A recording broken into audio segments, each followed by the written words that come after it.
Né en 1964, Jean-Christophe Menu pratique l'autoportrait depuis l'enfance d'une façon que l'on peut bien qualifier d'obsessionnelle.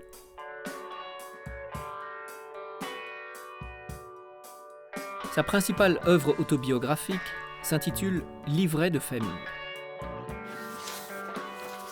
Ce recueil mêle chroniques familiales, récits de voyage, souvenirs professionnels et séquences de pure introspection. Publié en 1995, le livre revient en particulier sur la période au cours de laquelle Jean-Christophe, à l'occasion d'un colloque sur la bande dessinée, a rencontré Valérie, sa future épouse, ainsi que Lewis Trondheim, l'un des cofondateurs de la maison d'édition L'Association. Plusieurs séquences de livrets de famille sont dessinées en caméra subjective.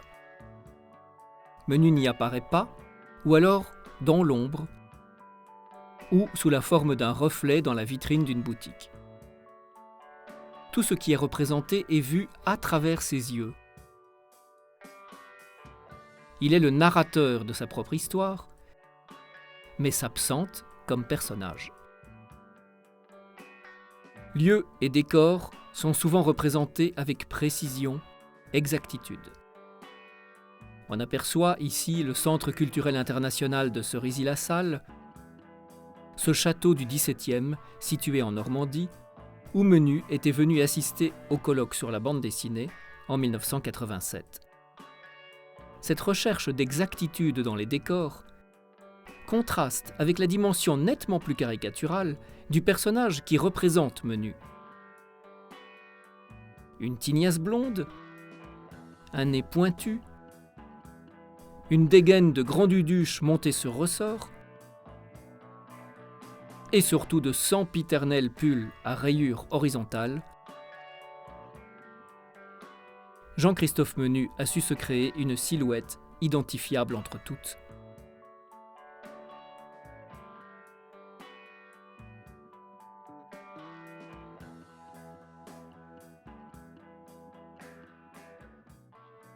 Si je m'auto-représente, ce n'est pas une image ayant un rapport réel avec moi qui sort de ma plume, c'est le plus souvent un symbole, un condensé hiératique.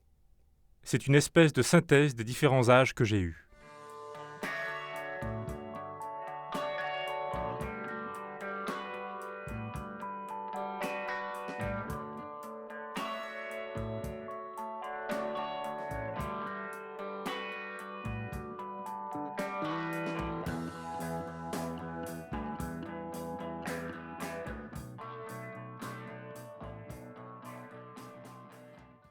Dans les histoires où il se dessine, ses attributs font de lui un personnage fortement caractérisé sur le plan graphique, donc facile à reconnaître.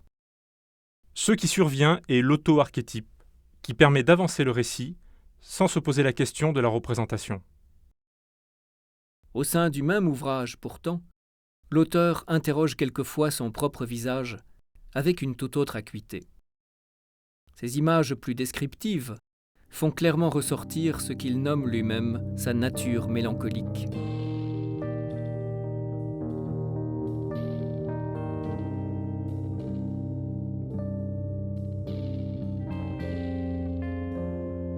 De telles modulations du trait marquent une rupture avec l'un des dogmes les mieux établis de la bande dessinée commerciale, qui est l'homogénéité du style. Elle signale un moi divisé, non réconcilié, épousant les fluctuations d'un récit où alternent l'autodérision et l'introspection. Quand il ne plaisante pas, Menu exorcise par le dessin ses anxiétés et ses démons intérieurs. Il peut aller jusqu'à se dédoubler quand le moi passé surgit du papier pour venir hanter le narrateur présent. Et Menu de s'interroger.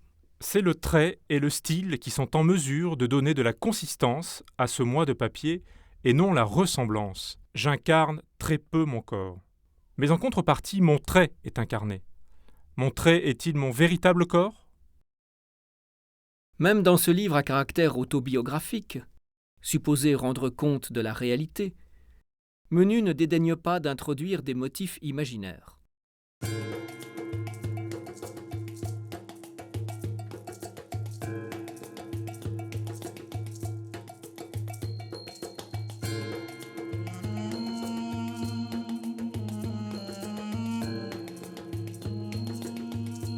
Par exemple, il se représente en train de dialoguer avec la Mune, qui est une figure centrale de sa mythologie personnelle.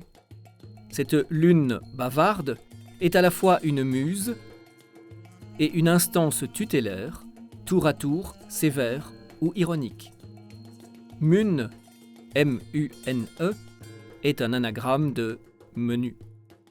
Menu se transforme en archiviste ou en exégète de sa propre œuvre. Il invente le concept d'égo-archéologie, qu'il définit en détournant une formule célèbre d'Alfred Jarry. L'égo-archéologie est une science que nous avons inventée et dont le besoin se faisait généralement sentir. Ce concept n'est qu'à demi sérieux. L'auteur reconnaît qu'en y recourant, il se moque de son côté possessif, fétichiste, accumulateur, qu'il juge tout de même un peu suspect.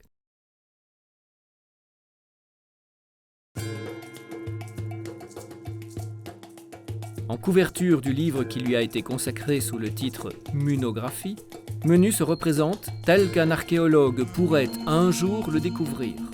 Un squelette qui serre contre lui son carton à dessin.